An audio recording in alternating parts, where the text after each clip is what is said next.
Di video kali ini kami akan membahas materi tentang standar costing, target costing, dan kaizen costing. Kami dari kelompok 6 yang beranggotakan Azil Faduratul Hikmah sebagai pemateri pertama, Larasati sebagai pemateri kedua, Indah Qadirul Alif sebagai pemateri ketiga, dan Riri Indah sebagai pemateri keempat. Kita masuk materi selanjutnya yaitu standar costing. Yang pertama, pengertian standar costing. Standar costing atau biaya standar adalah biaya yang ditentukan di muka sebelum produksi yang merupakan jumlah biaya yang seharusnya dikeluarkan untuk membuat satu satuan produk. Biaya standar menyatakan berapa biaya yang seharusnya dicapai dan dapat diterima tetapi dengan kinerja yang tidak sempurna. Selanjutnya yaitu manfaat standar costing. Yang pertama, sebagai alat pengendalian biaya. Yang kedua, memotivasi pegawai bekerja secara efisien dalam mencapai standar yang telah ditetapkan. Yang ketiga, instrumen penilaian kebijakan manajemen. Yang keempat, memberikan pedoman kepada manajemen berapa biaya yang seharusnya dikeluarkan dalam suatu kegiatan dan sebagai dasar untuk penetapan harga jual. Yang kelima, yaitu alat dalam pengendalian kegiatan perusahaan. Hubungan antara standar costing dan anggaran. Standar costing dan anggaran adalah dua konsep dalam akuntansi manajemen yang saling terkait erat. Keduanya berperan penting dalam perencanaan, pengendalian, dan evaluasi kinerja suatu perusahaan. Hubungan keduanya seperti dalam dasar penyusunan anggaran. Standar biaya menjadi dasar dalam penyusunan anggaran produksi, anggaran biaya bahan baku, tenaga kerja, dan overhead. Dengan adanya standar biaya, perusahaan dapat memproyeksikan biaya produksi yang akan terjadi dan menyusun anggaran yang realistis. Hubungan keduanya sebagai alat pengendalian, yang memungkinkan manajemen untuk mengidentifikasi adanya penyimpangan atau varians. Varians ini kemudian dianalisis untuk mengetahui penyebabnya, apakah karena faktor internal, misalnya inefisiensi produksi, atau eksternal, misalnya kenaikan harga bahan baku. Hasil analisis varians digunakan untuk mengambil tindakan korektif dan perbaikan proses produksi. Hubungan yang selanjutnya yaitu evaluasi kinerja. Pencapaian anggaran. Dengan membandingkan biaya aktual dengan anggaran, manajemen dapat menilai sejauh mana target yang telah ditetapkan tercapai. Standar biaya menjadi tolak ukur untuk mengukur efisiensi dan efektivitas operasi perusahaan. Selanjutnya, tentang penentuan jenis-jenis standar.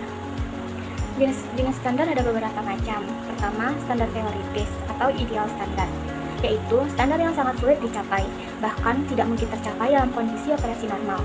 Standar ini mengasumsikan efisiensi maksimum tanpa adanya kerusakan atau waktu menganggur. Kedua, standar normal. Standar yang ditetapkan untuk tingkat operasi dan efisiensi yang normal, namun tetap menantang untuk dicapai. Standar ini memperhitungkan tingkat kerusakan dan waktu menganggur yang wajar.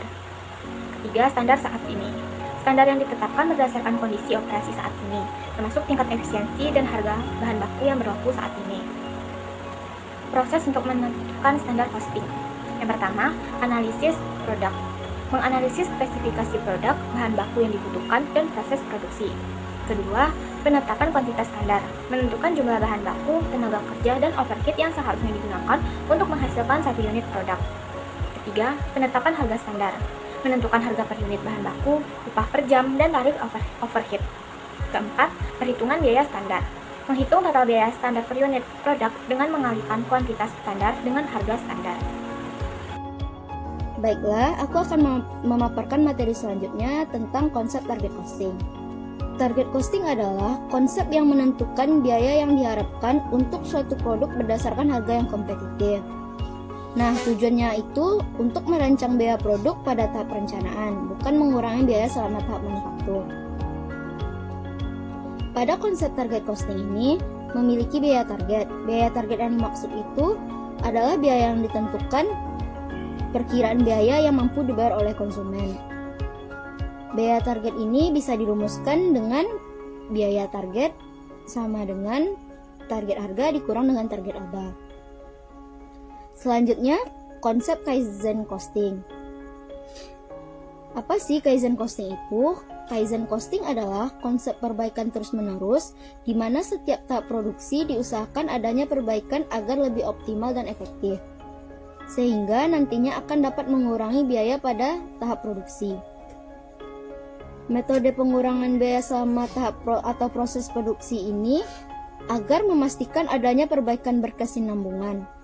Nah, jadi pengurangan biaya yang telah dilakukan pada target costing tadi di tahap pengembangan dan perancangan akan dilanjutkan dengan pengurangan biaya pada Kaizen costing pada tahap proses produksi. Baiklah, saya akan menjelaskan perbedaan standar costing, target costing, dan Kaizen costing. Di sini, standar costing tersebut merupakan biaya yang ditentukan di muka sebelum produksi dilakukan. Hal ini merupakan jumlah biaya yang seharusnya dikeluarkan untuk membuat satu satuan produk. Dan di sini, kalau untuk biaya target atau target costing itu adalah biaya yang ditentukan yang merupakan perkiraan biaya yang mampu dibayar oleh konsumen. Sedangkan Kaizen costing itu metode pengurangan biaya selama tahap atau proses produksi dengan memastikan adanya perbaikan berkesinambungan atau continuous improvement. Dan di sini kalau secara garis besar itu kegunaannya biaya standar costing itu digunakan dalam sistem produksi yang stabil dan rutin untuk menjaga efisiensi dan pengendalian biayanya. Sedangkan untuk yang biaya target atau target costing digunakan untuk tahap desain dan pengembangan produk-produk baru dari suatu perusahaan tersebut. Sedangkan untuk biaya Kaizen tersebut digunakan untuk produk atau proses yang sedang berjalan untuk meningkatkan efisiensi dari operasional tersebut, operasional perusahaan. Jadi, ketiga biaya tersebut memiliki perbedaan yang sangat berbeda, mulai dari standar costing, target costing, dan Kaizen costing.